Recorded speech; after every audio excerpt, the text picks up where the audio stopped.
पुणे सोलापूर हायवेवरील अपघातात 53 वर्षीय उत्तम भंडारे यांचा मृत्यू. दिनांक 9 मार्च रोजी रात्रीच्या सुमारास रस्ता ओलांडत असताना घडला अपघात.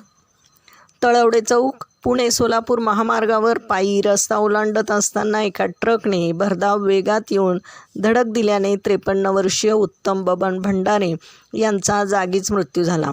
ट्रक चालक प्रणव शिंदे याच्याविरुद्ध उरुळी कांचन पोलीस स्टेशनला फिर्यादी प्रीती शेंबेकर यांनी गुन्हा रजिस्टर नंबर 56 नुसार गुन्हा नोंदवला आहे.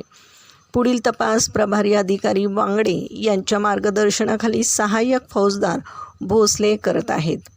प्रतिनिधीसह महाराष्ट्र जनता न्यूज पुणे. महाराष्ट्राचा बुलंद आवाज. क्षणोक्षणी अपडेट, सत्याचा निर्भीड शोध. राजकारण असो वा समाजकारण, शेती असो वा सामान्य माणसाचे प्रश्न, वा असो क्राईम रिपोर्ट, प्रत्येक बातमीचा अचूक वेध. ताज्या बातम्या आपल्यासाठी. पाहत रहा महाराष्ट्र जनता न्यूज. महाराष्ट्र जनता न्यूज नंबर 1 चॅनल. आजच लाईक, शेअर आणि सबस्क्राईब करा.